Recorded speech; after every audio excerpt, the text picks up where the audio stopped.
Okay, I've done this for a couple of ships that aren't like my main Akatar ship before.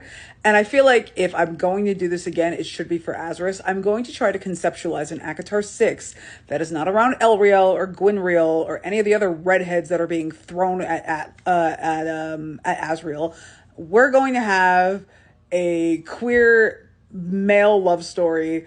What would Akatar 6 look like if Azris was the focus? So I think that the thing about Azris that's very appealing to everyone is that it is enemies to lovers, but like they're actually enemies. Like there is hatred here, and that hatred, we all know that like love is not the opposite of hate; it's indifference. So the fact that Azriel and Eris they have this animosity, it could easily flip over into like the most obsessive, fucked up kind of love. They also have all of this angst from their past from 500 years ago, the First War. So I think that if Azris is going to get a book, and if their book is going to be Akatar 6, we are going to be getting like a manacled style thing where there is like a little story happening in the present day, but most of it will be taking place as a flashback to the First War, which would make me immensely happy.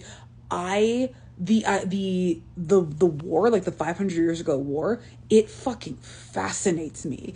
And I'm trying, and like I've been doing a little bit of research on it because I'm writing a Neris fanfic, and like you need that information in order to do like a lot of Eris's backstory and Tamlin's backstory and Rhysand's backstory. And there just isn't a whole lot to there's not a whole lot to grasp onto when it comes to the First War. So as the Azra story shedding light on that war and how that war connects to everything going on with Koshé in the present day, that would be incredible. So I think Akatar 6 would begin with Morrigan. I think Morrigan would need to approach Azriel or approach Eris with an issue going on in Valhallen. And this would be the distraction that Azriel would need, because Azriel at this point is simping the fuck over Elaine, and he can't get over it. Like it's very it like this would consume him in the beginning of an Azris book, because I think in an Azra story, him and Eris would be mates, but he would be grasping onto the idea of Elaine and how much he's into her, and he's just like, but like I feel something for her, and like, but it's strange. Like I sense her mating bond, and like I hate it, and it's gross, but whatever's going on between us, like it's not working. Like it fell apart on that solstice night. And my theory as to why that is because Elaine would be mated to Lucian in this story, and Elaine and Lucian would end up together. And Azris is smelling their mating bond and is kind of icked out by it because Lucian is Eris's brother and Azriel is Eris's mate. So there's like a familial thing with it. So Azriel has feelings for Elaine, but like she's Lucian's mate, and Azriel, by the order of the cauldron, is Lucian's family being Eris's mate. So like there is like this icky, there would be like this icky connotation there, but Azriel doesn't know about it. It's very subconscious. So Azriel would be going off to Valhallen to help Morgan with whatever needs going on, because I think Morgan, even though she doesn't have feelings for Azriel, and Azriel doesn't even really have feelings for her, she knows Azriel well enough to know that he needs to change of scenery. So she's like, Azriel's going to come to Valhallen with me. We got to deal with some major spy stuff. But at this point, they don't just need a spy. They need an emissary. They need a politician. And Rhysand can't spare Nesta. He can't spare Cassian, because Cassian's with Nesta at this point. And he certainly is not going to spare his mate, who's just had a baby. So he sends Eris. And it's in Valhallen that Eris and Azriel and Morrigan, they really need to confront everything that happened during the First War, like the one 500 years ago. Because at this point, I've always believed that Azriel doesn't have feelings for Morrigan. He is just so awkward around Morrigan because he's racked with guilt, because he was made to be the one to torture Morrigan. And it consumes him. And Eris knows this, and Morrigan knows this. And it's just something that they've all had to live with, and they've all had to pretend didn't happen.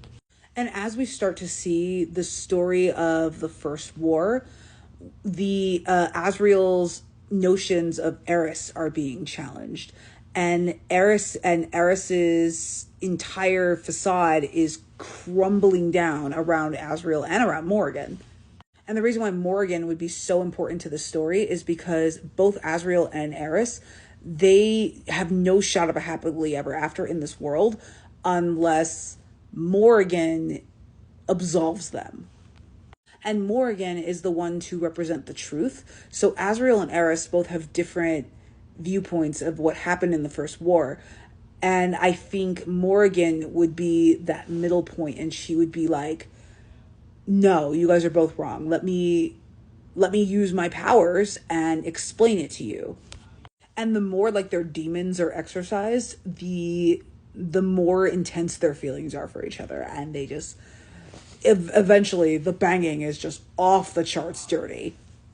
And I think Asriel and Eris, like the culmination of their story is that something would happen to Morrigan. Like I think she would get taken or something like that would happen. And Asriel and Eris would need to go after her. And at some point, one of them ends up super wounded and the other one goes full mating bond crazy. And at that point, it's holy shit, we're mates. What the hell are we going to do now?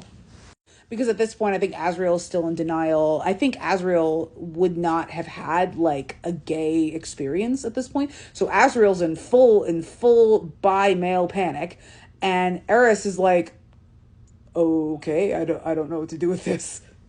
And at that point, Asriel and Morrigan can have their heart to heart, because not only would Morrigan and Asriel need to settle up all of their emotional baggage at this point, Morrigan and Asriel would need to commiserate about each of them, their hidden queerness.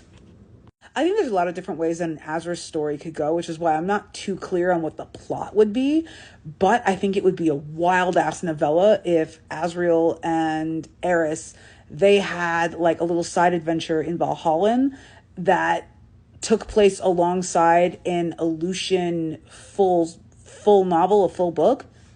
And that way we get Elaine and Lucian's story, and Elaine and Lucian are still the focus, but we still have this Asriel, Eris, Morrigan storyline that wraps up all of their drama. And at that point, we could go into the ACOTAR endgame with the ship war and the backstory from the first war all tied up. I don't know if this will happen. I definitely don't think that Asriel and Eris are going to get like a full novel if they are the endgame, which I don't think that they are. Like, I'm still an Elreal girly. But I think if they are endgame, I don't think that they're going to be the main focus, because this story is still about the three Archeron sisters. They would be a side story to the Aleutian love story, to the Elaine coming into her own story. And that is also really cool in its own way.